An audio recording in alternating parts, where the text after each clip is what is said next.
চরমোনাই বুঝে ওঠার আগেই জামাতের ফাঁদে পড়ল। শায়েখে চরমোনাই এখন জামাতের কাছে অনুনয়ে বিনয় করতে বাধ্য হচ্ছেন। জামাতের অসাধারণ রাজনীতিটা একটু দেখেন। শায়েখে চরমোনাই জনাব মুফতি ফয়জুল করিমের আসন থেকে জামাত তাদের অন্যতম হেভিওয়েট প্রার্থী, বরিশালের গণমানুষের নেতা, ফয়জুল করিমের চাইতে কয়েক গুণ জনপ্রিয় নেতা, অভিজ্ঞ রাজনীতিবিদ জনাব অ্যাডভোকেট মোয়াজ্জেম হোসেন হেলালকে প্রত্যাহার করিয়েছে। এটা জামাতের জন্য একটা বড় চ্যালেঞ্জ ছিল। এরকম বড় নেতা নির্বাচন করবেন না, তাকে যার জীবনটাই হচ্ছে রাজনীতি, একদম ছোট কাল থেকে, বাচ্চা কাল থেকে অ্যাডভোকেট মোয়াজ্জেম হোসেন হেলাল বরিশালে রাজনীতি করে আসেন। অ্যাডভোকেট মোয়াজ্জেম হোসেন হেলাল জাতীয় রাজনীতি করেন এই রিসেন্টলি, কিন্তু তার সারা জীবনের খেদমত এফোর্ট বরিশালে, তার বেড়ে ওঠা থেকে শুরু করে রাজনীতি সব বরিশালে। তার মতো একজন নেতাকে জামাত প্রত্যাহার করে নিয়েছে, এটা ছোটখাটো কোনো রাজনীতি নয়। এর পেছনে অনেক কারণ আছে, অনেক ব্যাখ্যা আছে, সেটা আমি আলোচনা করেছি। এটা ইউনুসের মেটিকুলাস ডিজাইনের অংশ হতে পারে, একটা সাসপেকশন বা পারসেপশন আছে, that's different discussion. But just Jamaat Charmonai রিলেশনসের ক্ষেত্রে যদি বিষয়টা দেখেন, ইটস ভেরি ইন্টারেস্টিং। এখন আর একটা দিক, এই ফয়জুল করিমকে জামাতের ছাড় দেয়ার, এটা আমি দেখাবো। দর্শক এখানে দেখেন,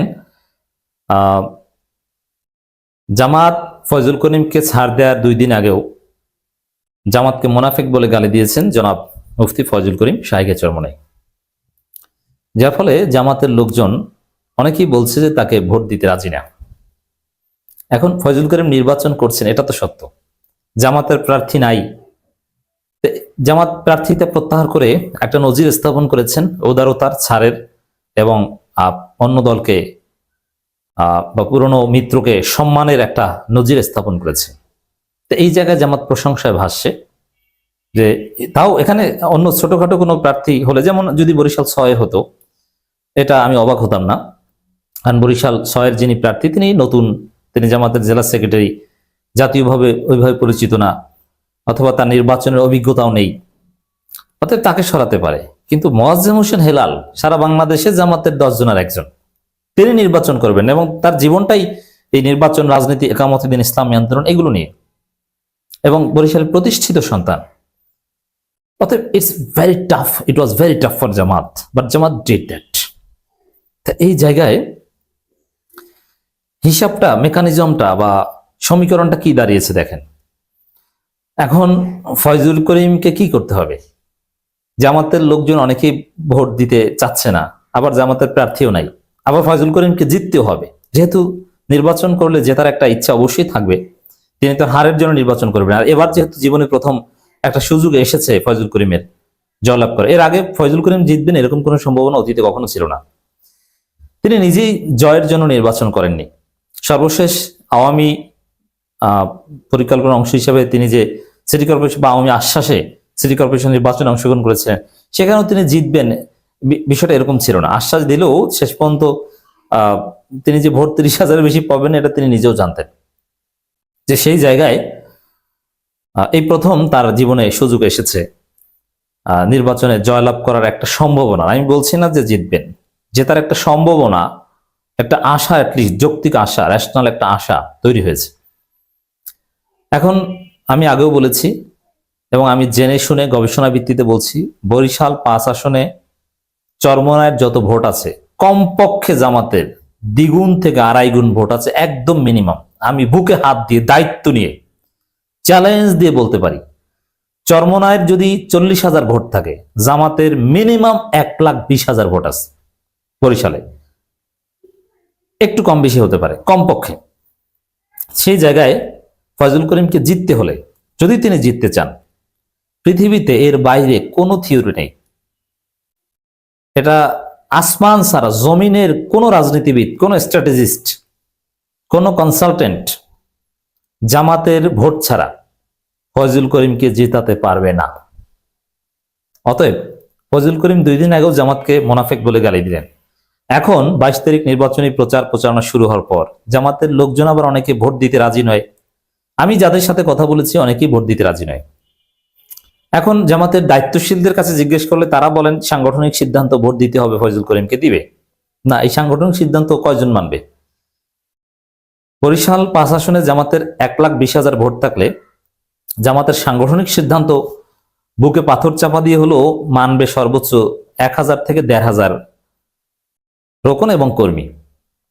কিন্তু সাধারণ ভোটার যারা, যেমন জামাতের সচেতন নারী ভোটার, অনেকেই সাংগঠনিক সিদ্ধান্তের ধার ধারে না।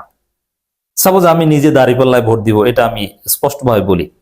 আমি নিজেকে কোনো দলের নেতা বা কর্মী দাবি করি না, কিন্তু দাঁড়িপাল্লার পক্ষে দাঁড়িপাল্লায় ভোট দিব, দাঁড়িপাল্লায় ভোট চাই, এটা তো আমি গোপন করি না।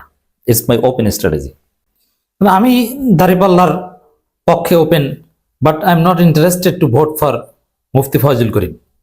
জামাতের অধিকাংশ ভোটারদের মেন্টালিটি এটাই। এখন ফয়জুল করিমকে যদি জিততে হয় তাকে কি করতে হবে?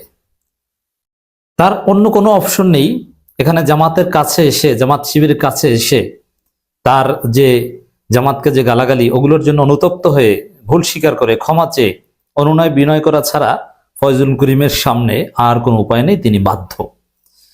এখন কি দাঁড়ালো?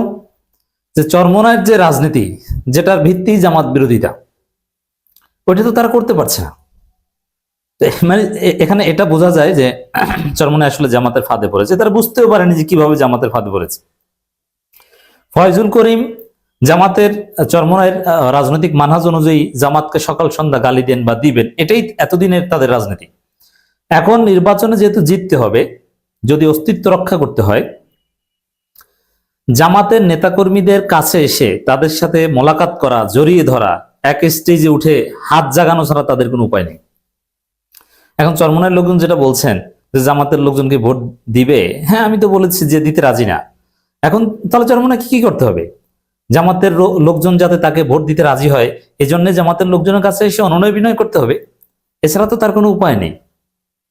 তো এটা একটা চমৎকার হিসাব নিকাশ। তাহলে দেখেন, জামাত চরমোনাইকে ছাড় দিয়েছে, এটা ইউনূসের পরিকল্পনা। এটা যদি আমরা বাদ দিই বা এটা যদি সত্য না হয়, তাহলে জামাতের এই ডিসিশনের, জামাত চরমোনাই রাজনীতির সমীকরণটা দেখেন। এখানে ফয়জুল করিম সাহেব জামাতের কাছে আসতে বাধ্য হবেন, তার কোনো উপায় নেই। বরং ফয়জুল করিমের বরিশালের রাজনীতির মূল ভিত্তি হবে যে প্রত্যেকটা ওয়ার্ডে ওয়ার্ডে জামাতের লোকজনকে সাথে নিয়ে চলা। তিনি যেখানেই যাবেন সংশ্লিষ্ট এলাকার জামাত নেতাকে সাথে নিয়ে যাবেন এবং তার চরমোনাইয়ের লোকজনকে একটু দূরে সরিয়ে জামাত নেতাদের কাছাকাছি রাখবেন এবং জামাতের প্রশংসা করে অলরেডি কিছুটা ধন্যবাদ দিয়েছেন, এতে যথেষ্ট নয়।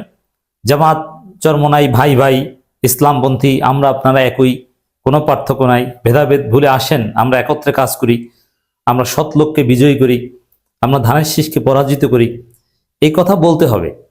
ব্যাপকভাবে জামাতের লোকজনকে সাথে নিয়ে ছবি তুলতে না পারলে এবং জামাতের 1-1.5 লাখ ভোটারের কাছে যদি সেই ছবিগুলো পৌঁছে দেওয়া না যায়, জামাতের স্তুতি প্রশংসা করে যদি তিনি সেটা প্রচার করতে না পারেন, তাহলে ফয়জুল করিমের পক্ষে জেতা কিছুতেই সম্ভব নয়। তাহলে কি দাঁড়ালো? Faizul Karim is forced, Faizul Karim is compelled to come to Jamaat and to praise Jamaat and Shibir এবং to be repent for his previous speech.